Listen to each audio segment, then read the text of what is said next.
Hello, everyone, and welcome back to Rising Sign Astrology. Today kicks off a special series where I'm diving deep into each of the 12 zodiac signs, one by one.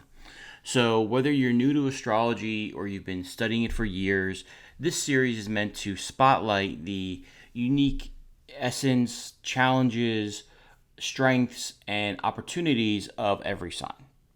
I'll be breaking down what makes each sign tick, what makes them unique, and not just the stereotypes, but the real patterns behind them. So, if you ever felt misunderstood because of your sign, or just want to better understand yourself or the people around you, then you're in the right place. And of course, as always, if you enjoy the content, please subscribe or tap the bell so you don't miss what's coming next. And a quick like or comment really helps push this video out to more people who enjoy astrology and tells the algorithm that it's worth sharing with others. So I appreciate that. And if you're ever looking for a personal reading, whether it's love, relationship, career, or just a general forecast of what's happening in your life, all of the booking details can be found in the description below. And with that said, let's jump into it. Now, if you're a Scorpio rising, that means Scorpio was rising over the eastern horizon at the moment of your birth. So that means that your chart is filtered through one of the most private and intense and even perceptive signs in the entire zodiac, right? Scorpio is fixed water, which means your way of moving through the world is emotionally deep, but also steady, and very hard to change once you've locked into a path. And with this placement, you wouldn't be here for surface level anything, right? And in life, and with people, you have a little bit of like an X-ray vision. You have the ability to see deeper and to see through people and to see what's going on really beneath the surface with individuals, or beneath the mask that they may wear to the world. Now, Scorpio has two planetary rulers, right? I put more stock in the traditional rulership, which is Mars, but there's also Pluto. And Mars, as its traditional ruler, gives you, the ability to have strong willpower, and you're courageous, and you can be very, very direct as well. But Pluto, as the modern co-ruler, adds an additional layer, right, of depth and transformation, control, whether you controlling the other or issues with the other trying to control you, and ultimately the ability, to uniquely be able to walk through fire and come out as a stronger person, right? With Mars, you have the ability to fight, but with Pluto, you also have the ability to transform through those conflicts. And together, they give you a very strong inner ability, right? The ability to handle what most people can't or what most people would try to avoid. And you're not going to be someone that shows your cards very easily. You play things close to the vest. And when you do commit to something or someone, you're all in, which means that betrayal becomes with an extra emotional pain, and oftentimes much more difficult to trust again. And that's something that many Scorpios go through. But ultimately, you're someone that's very resilient and strategic, and typically one step ahead of others from an emotional perspective or a psychological perspective. Now, in mythology, Scorpio's linked to the story of Orion the Hunter, right, who boasted that he would kill every animal on Earth. And in response, the Earth, Gaia, right, sent a Scorpio to stop him. And the Scorpio succeeded. And both Orion and the Scorpion were placed in the sky as constellations, both on opposite sides of the zodiac. And the message here is one of not only power, but also humility. And as Scorpio risings, you understand when to act, but you also understand when to sit back and observe. And you know that power, right, real power, isn't always loud. And oftentimes it's subtle and it's behind the scenes. And that is your special ability, right? That's your magic.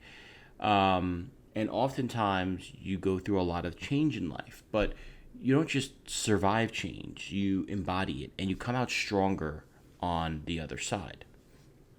Now, Scorpio rules naturally the reproductive organs, right? The genitals, the excrement system, and the base of the spine as well. Any area tied to creation and elimination, but also transformation. And if you have Scorpio rising or strong Scorpio placements or Scorpio sun, then these parts of the body can be particularly sensitive, right? Stress, emotional intensity, repressed anger, all of these things manifest in these areas. Again, the reproductive organs, the excrement system, the base of the spine, right? The back.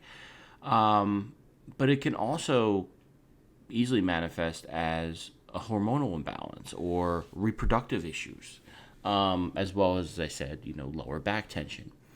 Because this part of the body reflects your deep connection to power and vulnerability. It's right.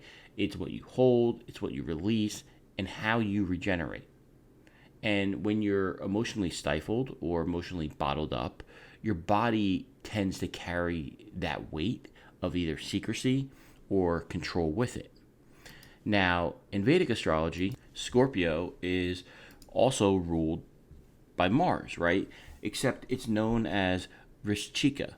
And while Western astrology includes Pluto as a modern co-ruler, Vedic systems, stay with Mars. They don't look at the outer planets as personal rulers. They look at them more generational or not really much. So here, again, it's staying with the same themes of Mars being the planet of drive, conflict, and discipline. And Vrishchika is associated with intensity and hidden forces, right? It rules the deep emotional undercurrents of situations, of people, of things. And in mythology, it's tied to the process of destruction and rebirth. Not unlike themes surrounding Shiva, the one that clears the old to make space for the new. So, right off the bat, this points to the fact that you're wired for depth, right? Not only depth, but also emotional resilience. And the challenge often faced for Scorpios is to go through that transformation, but walking this line of not self-destructing in the process, right?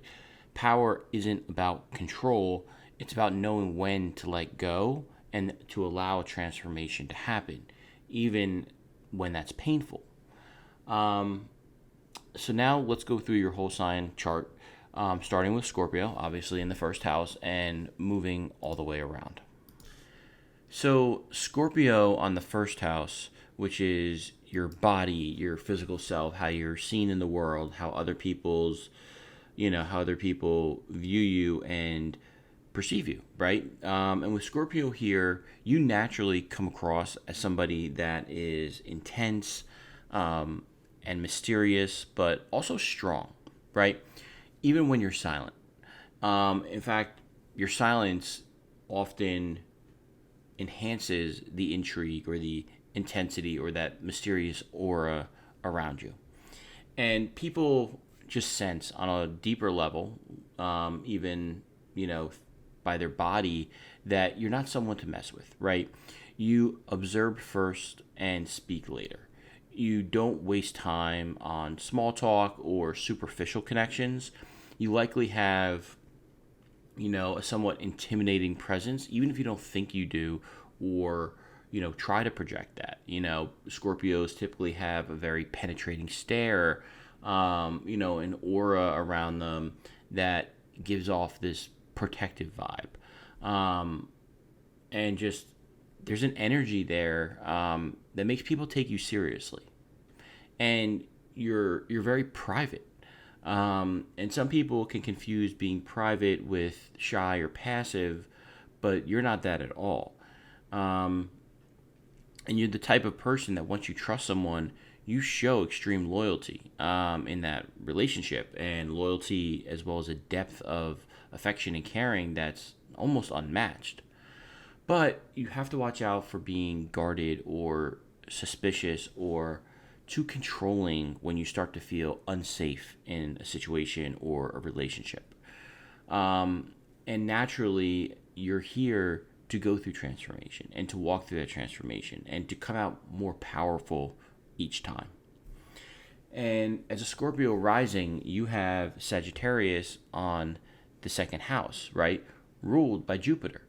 So this brings a very adventurous approach to money and values. You tend to earn through knowledge or teaching or publishing, right? Anything that helps expand minds and horizons, because Sagittarius is ruled by Jupiter. Jupiter is the guru, he's teacher. And the second house is how you earn income. And you would value things like freedom and truth and growth more than you would necessarily like stability. Not that you don't, want stability in your life, but you may be more apt to take financial risks or find yourself having fluctuating income, you know, at times more than other signs. And, you'd be very generous with your resources as well, but you would need to watch out for overconfidence or over optimism within your financial matters, because Sagittarius is a very, very optimistic sign, and obviously it's ruled by Jupiter.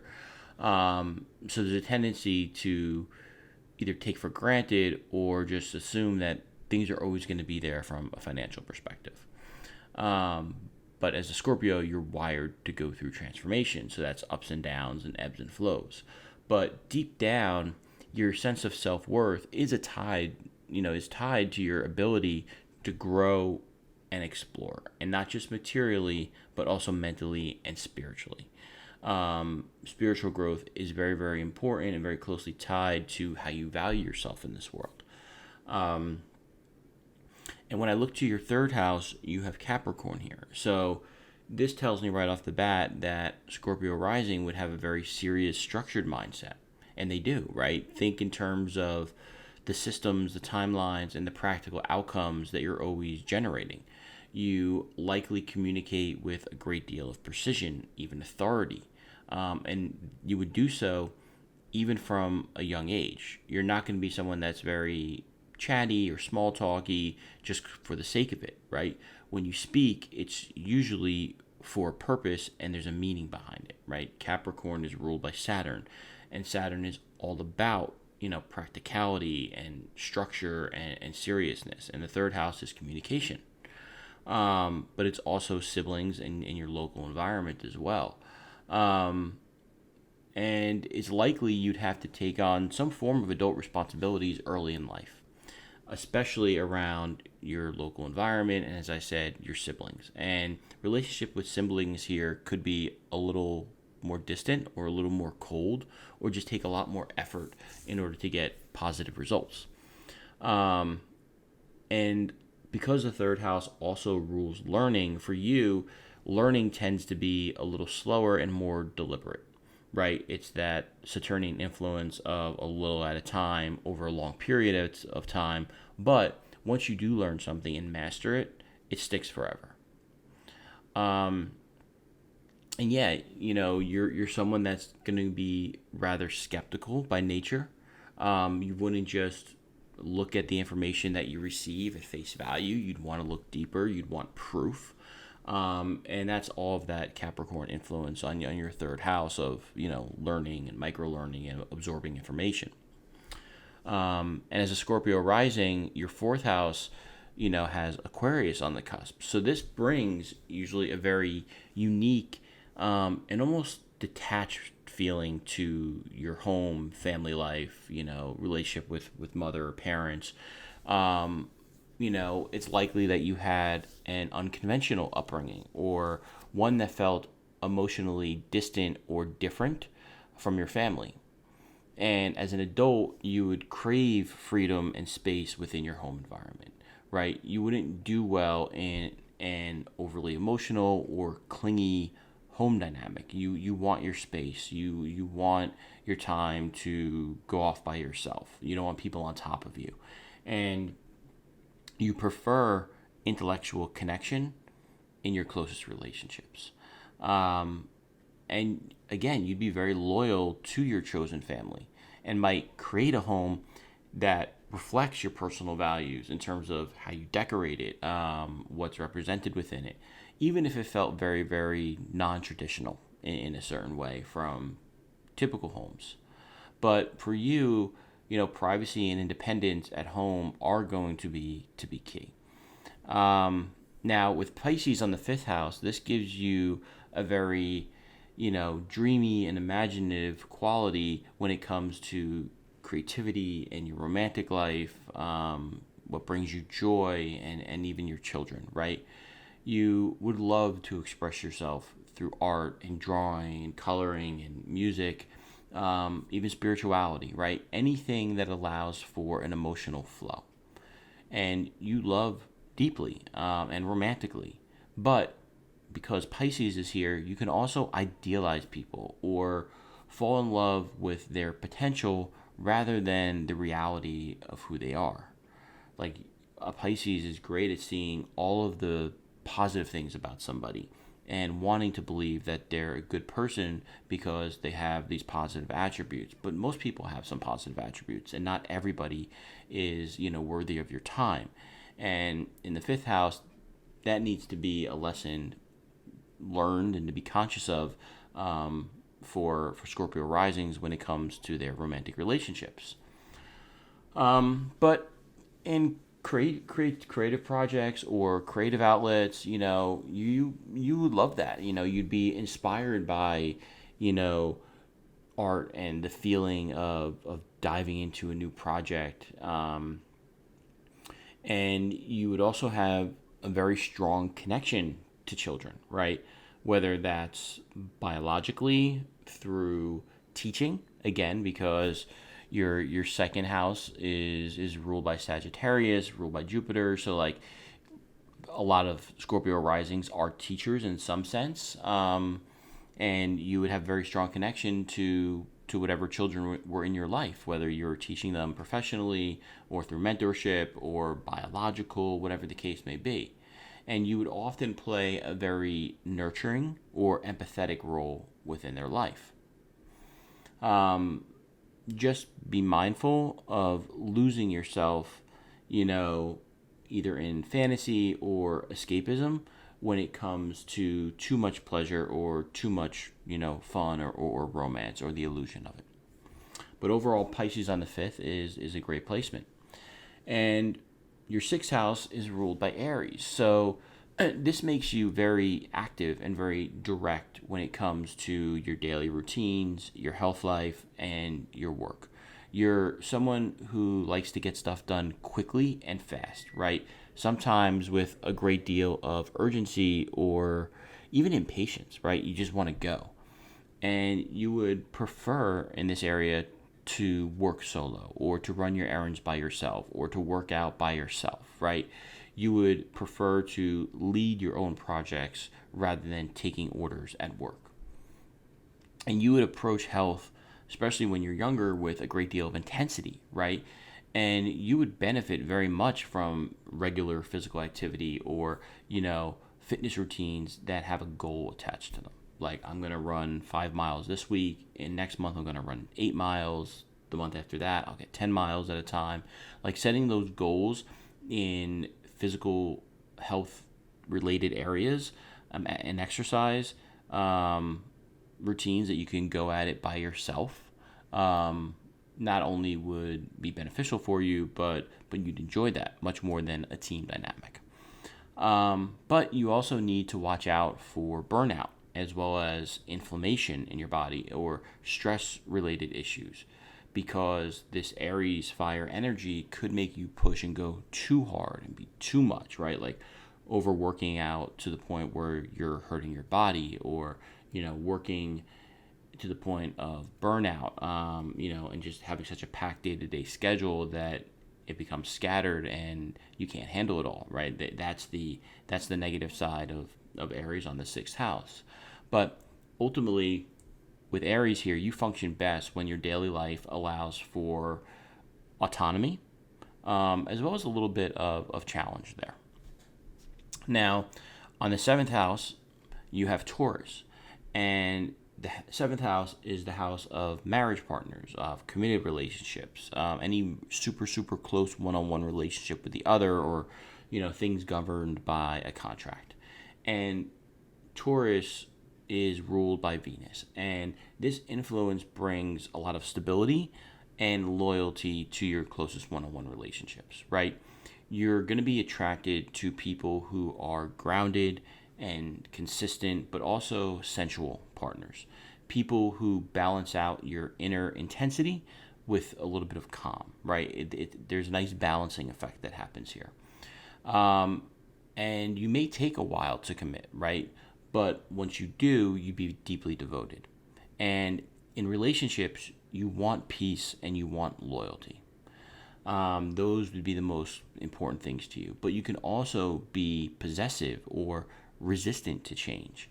Again, those Taurian qualities. And you would likely prefer long-term important relationships that build slowly and allow you to slowly experience and feel secure over time. Because love for you is in a lot of ways all-encompassing.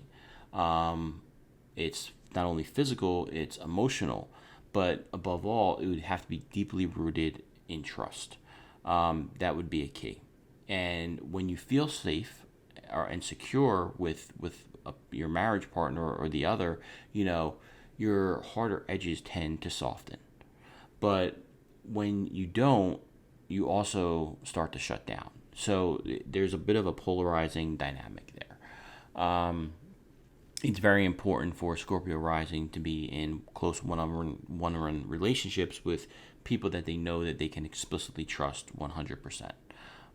Because if they can't, they will shut down. It will negatively affect the relationship, and it's hard to come back from. Now, with Gemini on the 8th house, this typically means that your relationship with intimacy and shared resources and transformation, death and rebirth is very highly tied to communication in some way, right? Gemini is ruled by Mercury. So you likely process emotional experiences by talking them out, or thinking about it and analyzing it a lot within your mind, or even writing things out, like journaling, to get the thoughts out and then analyzing them. And you'd be very curious about taboo subjects, right? Astrology, death, psychology, sexuality, all these 8th house themes would be very intriguing to you. But you may also intellectualize what you feel a little too much with Gemini here in order to avoid getting overwhelmed. So in a relationship with the other, you would likely prefer to have financial transparency within your shared resources. And, oftentimes are pulled into contract negotiations or wills or inheritances or any type of negotiations that require those Gemini traits of mental agility in order to make sure that you're getting the best out of it. And your mental acuity and your ability to move quickly are often put to the test when those types of things come up, right? Contract negotiations, wills, inheritances, divorces, things of that sort. But you'd be very, very sharp when it comes to those things, as well as the hidden dynamics at play, right? These natural Scorpio tendencies that you carry with you. But you may need to practice, not getting overly emotional in those areas in order to try to get the best outcome. But yeah, I think, Gemini on the 8th house gives you a great ability for negotiation and getting the best deal when it comes to any matter of shared resources or, financial entanglements. Now, Scorpio risings naturally have Cancer on the 9th house. So Cancer is naturally ruled by the moon, and the moon waxes and wanes, and it's your nurturing side, it's your emotional base, it's your mother. So Cancer on the 9th house brings a real emotional depth and intuition to your belief systems and your worldview, right? You likely have strong feelings about whatever spiritual path you choose and that you're on. And your belief systems are likely rooted in care, and guided in some way by your intuition, right? You can see beyond the veil in terms of systems and the way things work within the world. And travel may be tied in some way to emotional healing, right? You're likely to seek meaning through experience, not just theory. You'd find it more fulfilling to go on a retreat to an ashram or a temple rather than reading about the practices within texts or books, right? Both can expand your worldview in different ways, but for you, it'd be the more sensual side through experience where you would find it more fulfilling. And you would feel a very deep attachment to your heritage or to the culture that you come from. And as I said, your worldview tends to come more from your heart and intuition rather than, your head or logical processing. And the ninth house rules higher education, and you would be a very compassionate teacher. And you may be drawn to roles that naturally nurture others through your wisdom, through your faith, or through your guidance. So Cancer on the ninth house and Sagittarius on the second house tells me that, Scorpio risings do very, very well as teachers because they naturally embody not only the wisdom but also the nurturing ability to guide others. And combined with Pisces, again ruled by Jupiter as well, on the fifth house, you would have this great relationship with children if children were the folks that you were teaching. And when I look at your Leo house, your 10th house, this would tell me that you would naturally shine and have a very commanding public presence, right? Even if in your private and personal life you're more quiet and reserved, when you're in your public sphere, when you're in your career, and when it comes to your career and reputation, you're seen and you want to be seen and you want to be respected, right? And you would likely pursue leadership roles or, visibility in some way, right? You'd want to have some form of authority within your professional life. And you wouldn't be afraid of responsibility with Leo on the 10th house, right? Especially if it means you get to make a meaningful impact. And you want to be recognized in this area as well, not only for your strengths, but also for your leadership abilities, as well as your creativity. Because Leo naturally rules the fifth house of creativity. So that would play a role here as well. But you would need to ensure that your public image reflects your authentic self.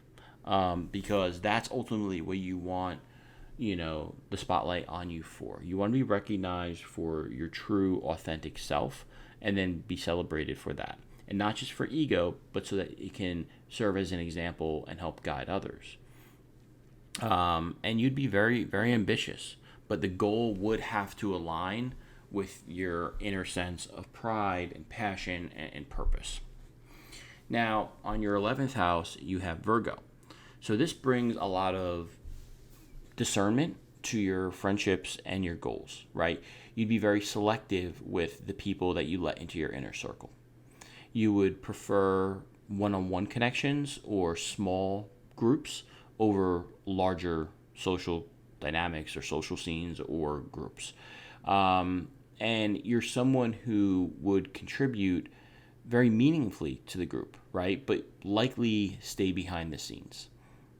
And you may have long-term goals that involve service or involve healing for others in some way, right? Or perhaps looking to improve the systems around you. And your dreams wouldn't be fantasy, right? This isn't Pisces on the 11th house. This is Virgo. Your dreams would be practical. You don't just fantasize, you actually take the steps to analyze and build and then optimize with Virgo here. And it's very likely that your friendships would form through work or volunteering or some shared intellectual interest. You may often play the supportive or analytical role within your friend groups. That's very common as well. Now, to round out the chart and evaluate your 12th house, you have Libra here, again, ruled by Venus. So this gives you a hidden longing for harmony and connection, as well as beauty, right? Deep down, it's likely that you wrestle with people-pleasing tendencies or even fear of conflict, even if you don't show it outwardly. And people would not expect that from you either, right? Because the 12th house is hidden. The 12th house is what's behind the scenes. It's the house of, hidden enemies and self-sabotage and addiction, but also of spirituality and just isolation and retreat. It's where you rest and recharge your energy so you can go back out into the world. So you may keep your relational needs very private, or struggle with some indecisions in private or solitude. And things like art or music or spiritual reflection, right?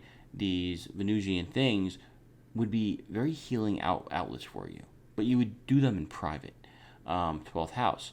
And you'd probably carry some unspoken beliefs about needing to be agreeable or needing to be attractive in order to be safe. And again, that's that Libra lower octave of people-pleasing tendencies and being enough for others to justify your worth. But your real power comes when you realize that balance, right, those Libra scales, that balance begins and starts from within. And the more that you create harmony and balance internally, then the less you have to depend or look for the external validation. And that's really the lesson for Libra on the 12th house.